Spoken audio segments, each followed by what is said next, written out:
Welcome back to my channel, and if you haven't been to my channel before, my name is Phil A. Mignon, and this is Medium Rare Poetry. I'm Australian and I'm a hobby poet. And currently we are going through a series of poems that were inspired by the tumultuous reign of Donald J. Trump, the 45th President of the United States. And today, this poem was written on the 5th of December 2020, which means the 2020 presidential election, had been run and won by Joe Biden. However, Donald did not concede defeat, but he found that he did have to leave the White House. So we were coming up to Christmas, and therefore I wrote a poem about the Grey House Christmas. Thank you. A Grey House Christmas by Phil A. Mignon. It's Christmas in the White House, but the atmosphere is bleak. It's not so much the weather, though the winter sun is weak. There's something not quite kosher, for the place is not alive. The final Yuletide season in the reign of 45. The halls are not resounding with the herald angel's song.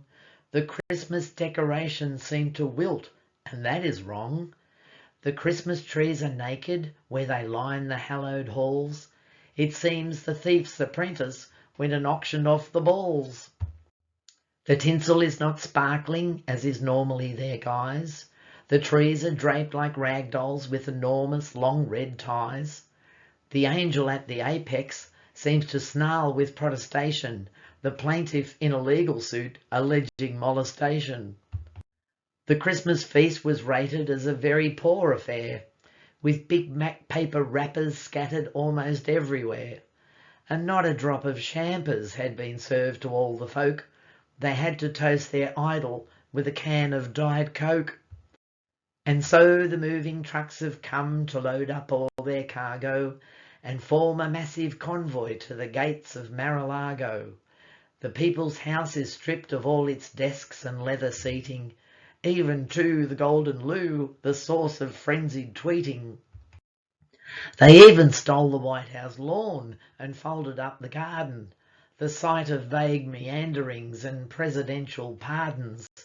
This clandestine abduction is disguised by drifts of snow, but no one seems to worry, for they're glad to see him go. So now the place is vacant, a foreclosure order pending. The Deutsche Bank is craving all the money they've been lending. There is a little present that the frazzle staff were hiding, unwrapping it on Christmas morn, revealing Joseph Biden. And so once more the sun returns to thaw the frozen nation. The New Year's light and peace are raising 4 years of frustration. The aides leap into action at the president's behest and head off to the pawn shop to retrieve the Prezi's desk. Although this has appeared to be the worst of Christmas times, with uncontrolled pandemic and an endless stream of crimes, a better, brighter future seems to be a breath away. The angel on the Christmas tree will win in her sweet way. And though the mighty White House had turned 50 shades of grey, a Biden-Harris cleansing will soon wash the stains away, and every future Christmas will resound with peace on earth to celebrate with honesty the day of Jesus' birth. And of course, it was an uncertain Christmas back then with Donald's attitude, and little did we know at that point that the trucks that were taking items of clothing, etc., out of the White House were also fairly well full of boxes of documents that should not have left the White House and should have gone to the National Archive. But that's a subject for another day. Anyway, that is it for today. Thank you for listening, and please join me again. If you'd like to subscribe and join our tribe, I would be very grateful. And click the like button and share it with your friends, because our channel is tiny, but we can make it grow, I'm sure. Thank you. Bye-bye for now.